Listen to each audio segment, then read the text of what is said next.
మరి దీనికి రామగుండం మున్సిపల్ కార్పొరేషన్కు 50 కోట్లు, ఖమ్మం కార్పొరేషన్కు 30 కోట్లు, వరంగల్ స్మార్ట్ సిటీకి 180 కోట్లు, కరీంనగర్ స్మార్ట్ సిటీకి 100 కోట్లు, అమృత్ పథకం కింద 150 కోట్లు కేటాయించడం. మరి ఇదే విధంగా సమీకృత మార్కెట్ అభివృద్ధికి 100 కోట్లు, వివిధ ఆలయాల అభివృద్ధి సంస్థలకు 100 కోట్లు, వైకుంఠ ధామాలకు 75 కోట్లు, పరిపాలక సంఘాలు అనుసరించిన విధానం రూపకల్పనకు 114 కోట్లు. హైదరాబాద్ అభివృద్ధికి బడ్జెట్లో 10,000 కోట్ల రూపాయలు కేటాయించటం, ఇలా ఈ బడ్జెట్లో ఎన్నో తీసుకురావటం పెట్టడం కూడా చాలా సంతోషకరమైన విషయం అధ్యక్ష. మరి వీటితో పాటు మనకున్న గతంలో కొన్ని ఇబ్బందులు ఫేస్ అయిన వాటిని సరిదిద్దుకోవాల్సిన అవసరం మనపై కూడా ఉన్నదని చెప్పి మనవి చేస్తూ, మరి గతంలో డీవియేషన్స్ ఉన్న అపార్ట్మెంట్స్ ఇంకా ఎన్నో ఉన్నాయి. వాటి కారణాల వల్ల వారికి 25 టైమ్స్ పెనాల్టీ వేయటం వలన, అటు అపార్ట్మెంట్స్ అనగానే middle class, below middle class వాళ్ళే కొనుక్కొని ఉంటారు అధ్యక్ష. మరి వాళ్లకు 25 సార్లు అదనంగా పెనాల్టీ వేయటం వలన ట్యాక్స్ కట్టలేక, వారికి న్యాయం జరగలేక అభద్రతా భావంలో ఉంటూ వారు ఏం చేయాలనో తెలియని స్థితిలో ఉన్నారు. వాటిని మరి వన్ టైం సెటిల్మెంట్ చేస్తారా, దానికి ఆల్టర్నేటివ్ మనం చేద్దామా అనే దాని మార్గం మీద కూడా మనం ఆలోచించుకోవాల్సిన అవసరం ఉన్నది అధ్యక్ష. ఎందుకంటే చాలా దిక్కులలో లక్షల మంది అపార్ట్మెంట్స్లలో దాన్ని ఏమి చర్య తీసుకోకుండా వాటిని వదిలివేయటం జరిగింది. కాబట్టి వారి సెటిల్మెంట్ దానికి తీసుకుంటానికి ఒకటి అధ్యక్ష. మరి అదేవిధంగా కార్పొరేషన్ పరిధులలో వరంగల్ ప్రత్యేకంగా చూస్తే, మరి మిగతా వాటిని కూడా చూసినాం అధ్యక్ష. వరంగల్లో చూస్తే జీతాలు ఇవ్వటానికి కానివ్వండి, శానిటేషన్లో బండ్లు ఖరాబ్ అయితే కూడా రిపేర్ చేయించడానికి కూడా డబ్బులు లేవు అనే స్థితిలో ఇలా దాన్ని వదిలివేయటం జరిగింది.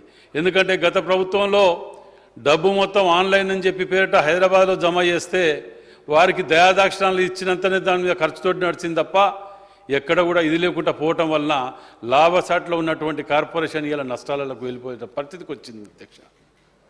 మరి కార్పొరేషన్ పరిధిలో ఇంకా చాలా కూడా గతంలో ఎన్నో డబ్బులు ఇస్తామని వచ్చి హైదరాబాద్ తర్వాత అతిపెద్ద నగరం అని ప్రతిసారి చెప్పుకుంటూ నిధులు కోట్లలో ముచ్చట చెప్పు, ప్రతి సంవత్సరం 300 కోట్లని ఇది అది అన్ని చెప్పి ఏ రోజు కూడా తీసుకొచ్చి ఇచ్చిన దాఖలు లేకపోవటం వలన ఇవాళ కార్పొరేషన్లో నిజంగా కూడా ఎమర్జెన్సీ ఫండ్ కింద పెడితే కూడా మొన్న మేము రిక్వెస్ట్ చేసుకొని మళ్ళీ గుంటలు వానలు పడితే గుట్టుకోవడం జరుగుతుంది అధ్యక్ష. మరి ప్రతి సంవత్సరం వానలు పడితే కార్పొరేషన్లో మునగటం జరుగుతుంది. అది దాన్ని సరి చేయవలసిన అవసరం ఉన్నది అధ్యక్ష. ఇదొకటి ఉన్నది అనగానే ఇంకా విచిత్రమైన విషయం ఏంటంటే అధ్యక్ష, వరంగల్లో కార్పొరేషన్ పరిధిలోనే గతంలో చాలా నాలాలు, కుంటలు, చెరువులు వీటన్నిటిని కబ్జాల వలన పట్టణం మునిగిపోతానికి కారణం అనేది క్లియర్గా కొట్టొచ్చినట్టు అవుపడ్డది ఉన్నది కూడా అధ్యక్ష. సర్వే చేయించడం వలన మేము కొన్ని ఇన్ఫర్మేషన్ యాక్ట్ కింద తీసుకున్నాం అధ్యక్ష. ఇప్పుడు పట్టణంలో ఉన్నటువంటి గవర్నమెంట్ ల్యాండ్లని వాటిని పతాకం కబ్జాల కిందనే గురి కావటం జరుగుతున్నది. వాటికి మన అత్యవసరంగా కనుక మనము కాంపౌండ్ వాళ్ళు పెట్టుకొని చేయకపోతే వీటి కబ్జాల వలన ఉన్నది పోయే పరిస్థితి ఉన్నది అధ్యక్ష. మరి దీనికి నలుగురు మనం చెప్పవలసిన వాళ్ళ నాయకులమే వీటిని కబ్జాలు పెట్టుకుంటూ పోతుంటే అతి భయంకరమైన సిచ్యువేషన్ అధ్యక్ష. వరంగల్ పరిధిలో గతంలో టీఆర్ఎస్ ప్రభుత్వంలో ఓ జీవో ఇచ్చింది అధ్యక్ష.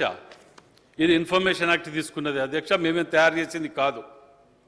28 జిల్లాలకు బీఆర్ఎస్ పార్టీ ఆఫీసులని కేటాయిస్తున్నామని చెప్పి రాష్ట్ర ప్రభుత్వం గతంలో జీవో తీయటం జరిగింది. దాంట్లో భాగంగానే వరంగల్లో కూడా ఇది ప్రొసీడింగ్స్ కలెక్టర్ గారు ఇవ్వటం జరిగింది అధ్యక్ష.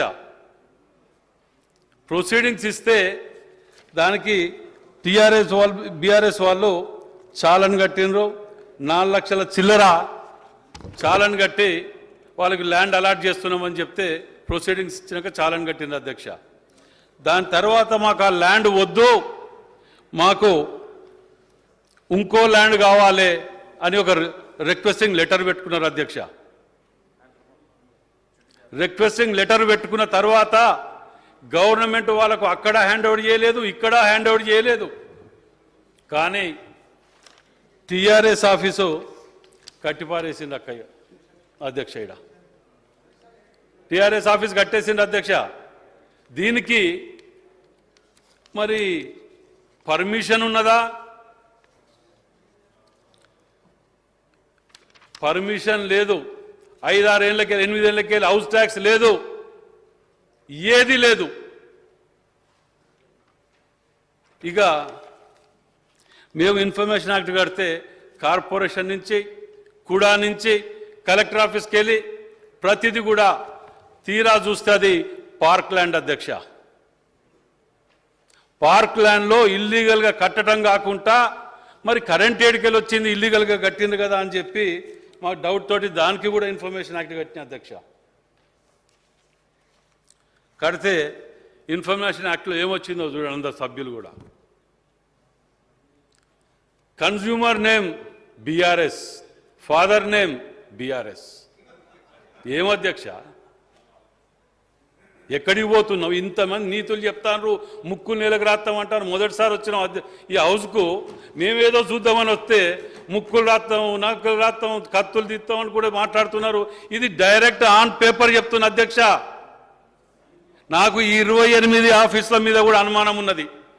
ప్రభుత్వం అక్కడ అసలే మా దగ్గర హనుమకొండలో ఖాళీ ల్యాండ్ అవపడితే గతంలో బీఆర్ఎస్ నాయకులు తట్టలు పారాలు బట్టి జెండాలు బాధిస్తూ కబ్జాలు పెట్టినారు.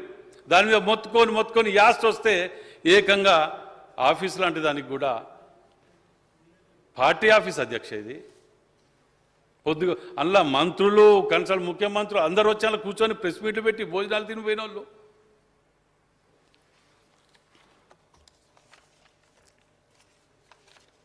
బిల్లులు కానీ అధ్యక్ష మేము ప్రతిదీ కూడా ఇప్పుడు ఈ ఆఫీస్లో దీని మీద మేము ప్రత్యేకంగా మంత్రి గారిని, శ్రీధర్ బాబు గారిని మేము రిక్వెస్ట్ చేస్తున్నాం అధ్యక్ష.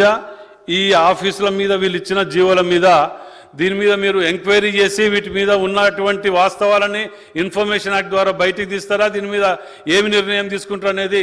ఎందుకంటే ఇది ఆడ కట్టిన ప్లేస్ కాడో అది టోటల్లీ క్లియర్గా పార్క్ ల్యాండ్ అనగా అధ్యక్ష సుప్రీంకోర్టు గైడ్ లైన్స్ ప్రకారం అక్కడ ఏది కన్స్ట్రక్ట్ చేయరాదు. మరి ఇక దీన్ని అదరకొట్టి కూడా మాట్లాడేది ఏంటంటే ఇచ్చింది అక్కడ, కట్టింది ఇక్కడ, సర్వే నెంబర్ 2 ఒకటే, అది బయట ప్రపంచానికి చెప్పరు. దాని తగ్గట్టు కూడా మ్యాపులు కూడా తీసుకొచ్చింది అధ్యక్ష. గూగుల్ మ్యాప్స్ కూడా తీయటం జరిగింది. దీనిని మరి తెలిసి జరిగిందా తెలియక జరిగిందా ఏం చేస్తారో తెలియదు. కానీ పార్టీ అధిష్టానం కానివ్వండి, పార్టీ నాయకులు కానివ్వండి, దానికి మేము అధ్యక్ష అధికారంలో ఉన్నప్పుడు జిల్లా ప్రెసిడెంట్గా 20 సార్లు కలెక్టర్ ఆఫీసులా మాకు కూడా ఎకరం జాగియండి పార్టీ ఆఫీసులకు జీవో తీసింది కదా అని 20 సార్లు తిరిగి అప్లికేషన్ పెడితే అక్నాలెడ్జ్మెంట్ కూడా ఇచ్చింది తప్ప గజం భూమి ఇయ్యలే. ఇవాళ ఇప్పటికి కూడా అడుగుతున్నా అధ్యక్ష, ఆ ఎకరమే కాదు అధ్యక్ష, 1.5 ఎకరం కబ్జా పెట్టింది. ఎకరం పేరు మీద మొన్న గూగుల్ మ్యాప్తో చేస్తే ఎకరం చిల్లర వెళ్ళింది. అట్లా కూడా అసలు దాన్ని పంచనామా చేయలేదు, హ్యాండ్ ఓవర్ చేయలేదు, ఏది లేదు. సెంట్రల్ లైటింగ్ సిస్టమ్ వెలుగుతుంది అధ్యక్ష. అలా కర్మగాలు ఏంటంటే అక్కడ ఆఫీస్ కట్టినరు, ఆఫీస్ పక్కకే క్యాంప్ ఆఫీస్. నేను కిటికీలకి వెళ్ళి చూస్తే పార్టీ ఆఫీస్ అవపడతా ఉంటుంది. నేను బెడ్రూమ్లో వండుకుంటే రోజు వాళ్ళు మీటింగ్ పెట్టుకొని తిట్టేది నేనాలే. జీవితకాలం మేము అలానే ఎమ్మెల్యే ఉంటాం అనుకుంటే ఎట్లా అధ్యక్ష? పొద్దుగాల లేస్తే అక్కడ హనుమకొండలు అయితే ప్రత్యేకంగా వరంగల్ జిల్లాలో కబ్జాలు ఓను ఆఖరికి పార్టీ ఆఫీస్ కూడా ఈ స్థితికి తీసుకొచ్చిందంటే నేను రిక్వెస్ట్ చేస్తున్నా మీ ద్వారా పెద్దలందరికీ కూడా దీని మీద ఆలోచించండి. అది పార్క్ ల్యాండ్, ఆ యొక్క ఏరియా వాళ్ళందరూ వచ్చి కూడా కంప్లైంట్ చేయడం జరిగింది అధ్యక్ష.